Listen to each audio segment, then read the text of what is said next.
വേനൽക്കാലത്ത് ഈ പശുക്കളെ പരിചരിക്കുക എന്ന് പറഞ്ഞു കഴിഞ്ഞാൽ വലിയ ബുദ്ധിമുട്ടല്ലേ? കാരണം വേനലങ്ങ് മാറണില്ലല്ലേ? ആ ചൂടിൻ്റെ അനുസരിച്ച് നമ്മൾ പശുവിൻ്റെ തീറ്റയിൽ ക്രമീകരണം വരുത്തണം.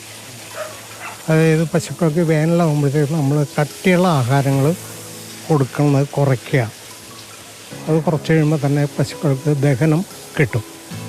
ആ ദഹനം കിട്ടാതെ വരുമ്പോഴാണ് പശുക്കൾ തീറ്റ എടുക്കാൻ മടി കാണിക്കും, വെള്ളം കുടിക്കാൻ മടി കാണിക്കും, അങ്ങനെയുള്ളതൊക്കെ വന്നത്. പിന്നെ ഇപ്പം ഞാൻ ഈ ചെയ്യുന്ന പോലെ പുല്ലും തീറ്റയും കൊടുത്ത ശേഷം ഞങ്ങൾ ഈ തൊട്ടിയിൽ ഫുൾ ടൈം വെള്ളം അടിച്ചിട്ടേക്കും.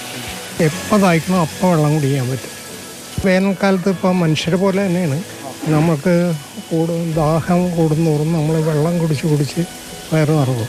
വയറ് നിറച്ച് കഴിയുമ്പോൾ നമ്മൾ സ്വാഭാവികമായിട്ടും നമ്മൾ എടുക്കുന്ന ഭക്ഷണത്തിൻ്റെ അളവ് കുറയും. ആ സമയത്ത് പശുക്കൾക്ക് അതുപോലെ തന്നെ.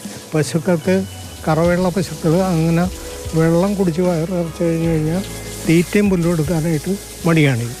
ആ മടി കാണിക്കുന്നതിൻ്റെ ഇതിൽ എന്ത് പറ്റുമെന്ന് വെച്ചാൽ പാലിൻ്റെ അളവ് കുറയും. മനസ്സിലായി? അപ്പോൾ അതനുസരിച്ച് നമ്മൾ ഈ വർഷകാലത്ത് 2 പ്രാവശ്യമായിട്ട് കൊടുക്കുന്ന തീറ്റ വേനൽ സമയത്ത് 3 4 സ്പ്ലിറ്റ് ഡോസായിട്ട് കൊടുക്കുക.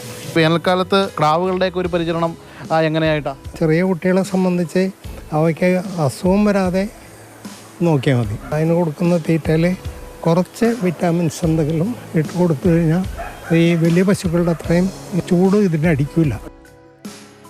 ഇവിടെ നമ്മുടെ ഒരു കാലാവസ്ഥയ്ക്ക് അനുയോജ്യമായ പശു ഏതാണ്? ഇപ്പോഴത്തെ കാലാവസ്ഥ എന്ന് പറയുമ്പോഴത്തേക്കും ഏറ്റവും പറ്റിയത് ജേഴ്സി ഇനത്തിൽപ്പെട്ടാണ്. ഇതാണ് ജേഴ്സി എന്ന് പറയുന്നത്. ഇതാകുമ്പോഴത്തേക്കും നമുക്ക് ചൂടിനെയൊക്കെ നമ്മളെ കാലാവസ്ഥയെ പ്രതിരോധിക്കാൻ ശേഷി കൂടുതലുള്ളതാണ്.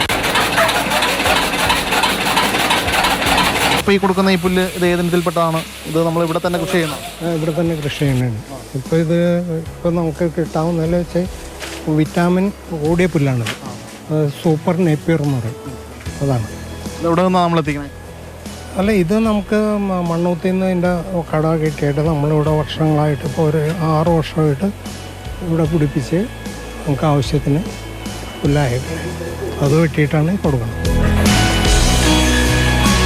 വ്യത്യസ്തമായ ആഹാര രീതികളും ശീതീകരണ സംവിധാനവും പ്രയോജനപ്പെടുത്തിയാണ് പോളിചേട്ടൻ്റെ വേനൽക്കാലത്തെ പശുപരിചരണം. ഇത് മറ്റുള്ളവർക്കും പ്രയോജനപ്പെടുത്താം. ക്യാമറമാൻ ആന്റണി ഗ്രേറിക്കൊപ്പം ശ്യാമപ്രസാദ് ഉത്തമൻ, മാതൃഭൂമി ന്യൂസ്, കൊച്ചി.